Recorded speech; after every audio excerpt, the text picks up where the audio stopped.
go back and look at the videos on this channel, you'll notice it's been about 7 years since I posted anything. And that's because I just kind of decided that YouTube wasn't for me. It was more work than I wanted to do and not really enjoying it. But fast forward to today, I've been presented with this opportunity to work on this old farmhouse that I thought would be fun to document as we rebuild it. This old house behind me was built in 1912 and it's in pretty bad shape. I'll show you the inside. It's got holes in the roof. It's been rained in. Some people might think it just needs to be demolished, but this house in particular was my grandpa's house. This house was the house my grandpa was born in. It was built by my great-great-grandfather, and it's been in the family all these years. It now sits on my uncle's property.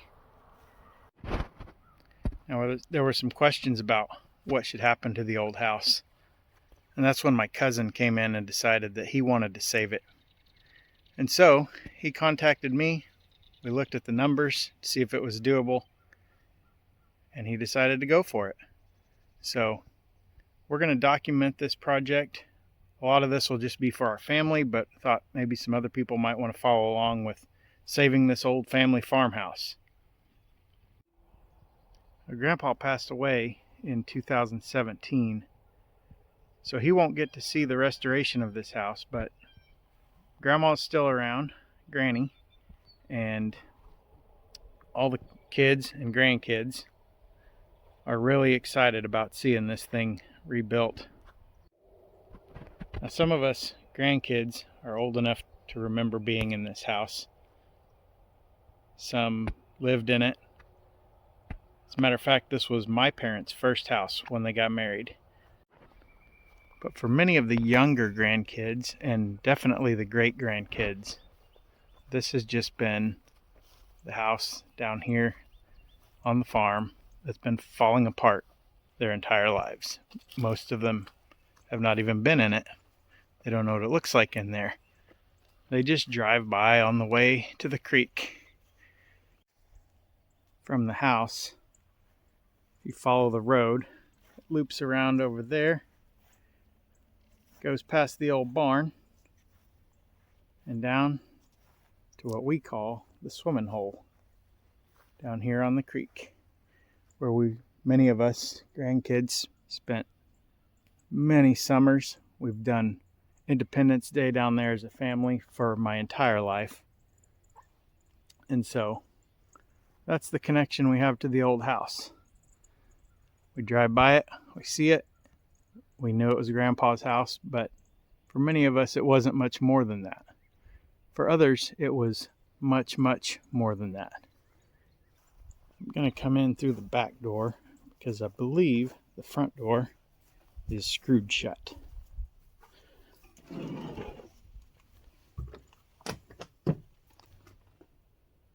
As you can see, it's pretty rough. This is the kitchen. This is where there's a hole in the roof that we covered with a tarp to try to keep more water from getting in before we decided to move forward on this project. And it's damaged the exterior wall as well, but it's a small section, maybe 6 or 8 feet there. And the floor joist obviously have had some damage, so we'll get that all replaced.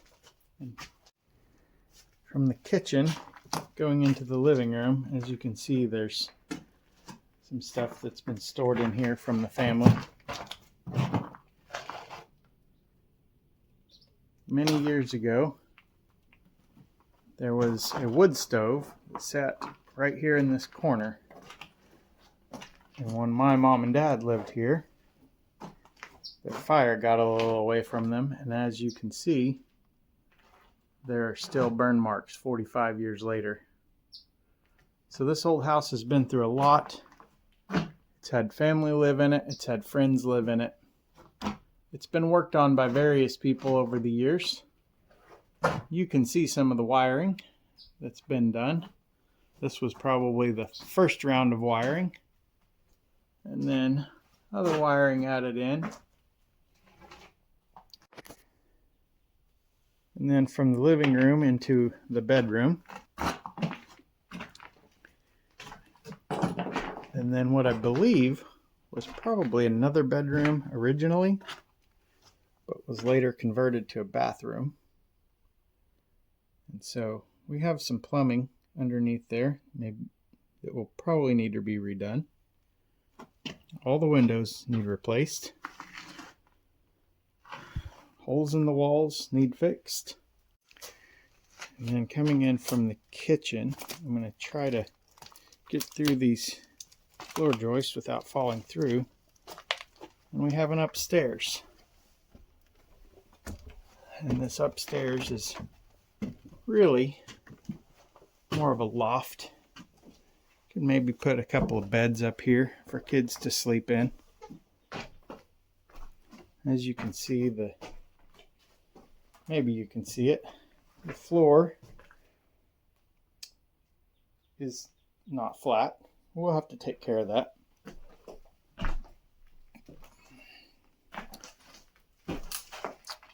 And there's some more of that lovely wiring. Someone along the way thought was a good idea.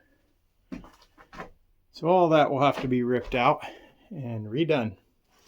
Obviously, no original insulation, and so somewhere along the way someone has stapled this, what looks like 1/4-inch foam to the ceiling to try to hold some heat in. We're going to take care of all that too. So I hope you'll follow along with me as we restore the old family farmhouse. We're looking forward to it. The family's looking forward to it. So if you're interested in this kind of thing, old houses or family stories, follow along. I'm going to try to get some interviews with maybe my mom, aunts, uncles. My grandpa's sister is still alive. My grandma is still alive. So we've got stories of the old house, when it was built, how it was built, some of those kind of things. We'll try to work some of that into this. But follow along as we bring this old house back to new.